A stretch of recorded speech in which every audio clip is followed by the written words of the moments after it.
Toledo. The simple dress, smooth, laid back representer. Finest horse you ever saw. The flag is liquor on the market. The best truck for an all-day mission. The coolest niggas you know are stupid cola. These are the tools of the bash. They got me the cash. They bought the gas for the S-Class that I smashed to get tens or better. All friends forever. I love ends forever. The finest horse you ever saw. The flag is liquor on the market. The best truck for an all-day mission. The coolest niggas you know are stupid cola. These are the tools of the bash. They got me the cash. They bought the gas for the S-Class that I smashed to get tens or better. All friends forever. I love ends forever.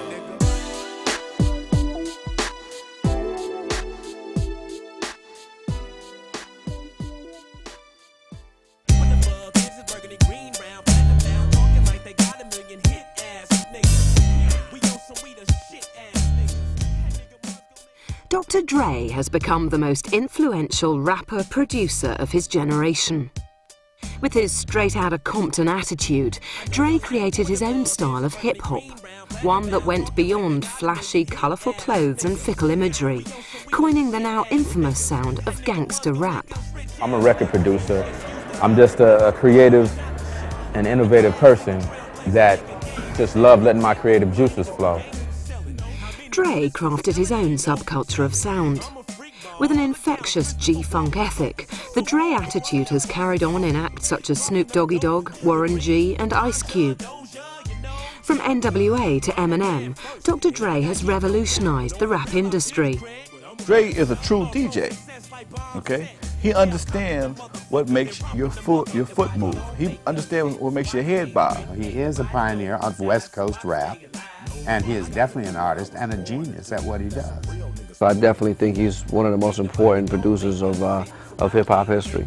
When gangster rap landed on the music scene in the mid-1980s, it fascinated and intrigued young urban African Americans who rapped boastfully about violently controlling the ghetto and, in doing so, causing controversy in the media. I love all the controversy. What we're doing is working. We're pushing buttons. Wait till the next record. Lyrics working together with a backdrop of soulful rhythms, gangster rap was the sound of inner city life laid bare, in a style that was seductive and infectious. Importantly, it was the music of a disenfranchised population, becoming more so as crack cocaine entrenched itself into the community and psyche of the people. His records are not just music, it's more like a storyline, it's more like a movie. He has a knack for making you feel the music. I think Dre is a pioneer in terms of their attitude, especially in N.W.A, obviously with just the name of the group and the Wrecking Crew, was they didn't really care what people thought.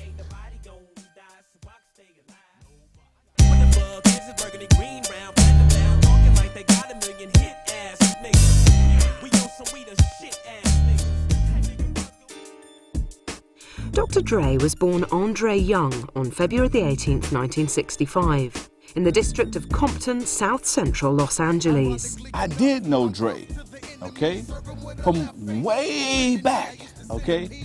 This is some personal history. Dre's father and my older sister used to hang out. Well, when Dre was born, he came to my house and told my mom, hey, I just had a son. She says, babies having babies, okay? What you name the boy? And he says, Andre. I'm thinking to myself, Andre? What kind of name is that for a boy, okay?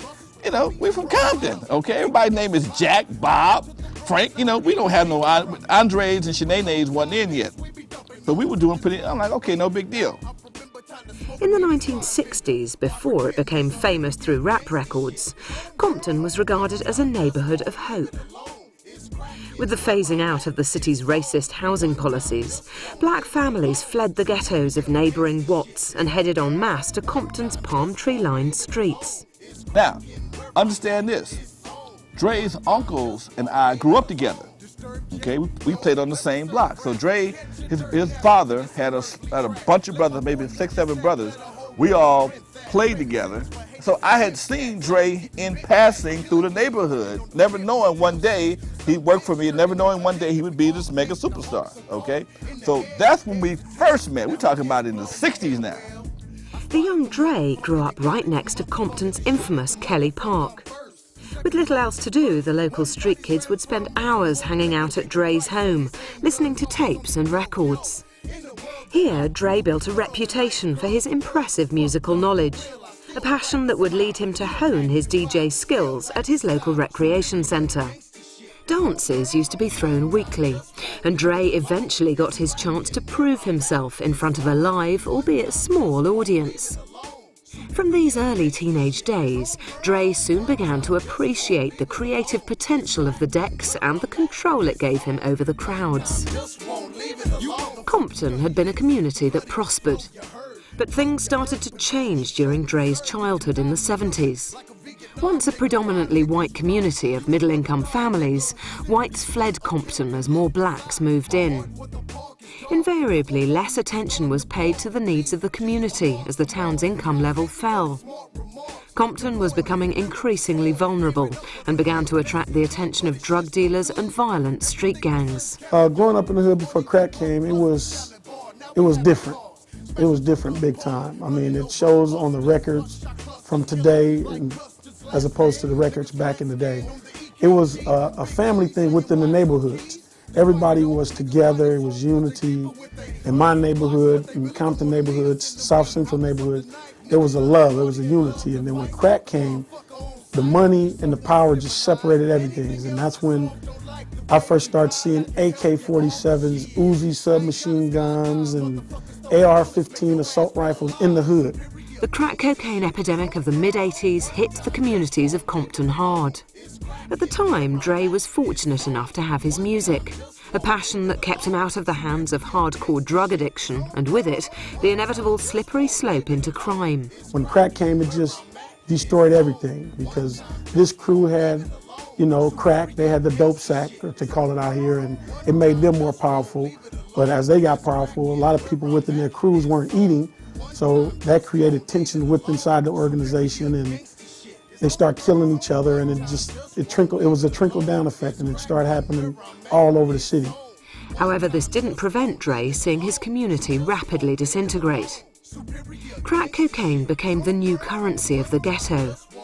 The influence of gang culture would leave an unmistakable mark on Dre's life, becoming the source that would feed the anger in his music. Before crack came along, the hustle of the hood was promotions. You get you a room, you try and stuff as many people as you could in this room for the most amount of money, which at the time was $5, okay? That was the hustle. Well, crack came along, changed the hustle altogether. Because you can only hustle on the promotion tip on Fridays and Saturdays. Crack was an everyday hustle, okay? But it came with a lot of extra baggage. You know, even you had the police, you had the crackheads, you had other crews, and it just, man, it just totally destroyed the whole community.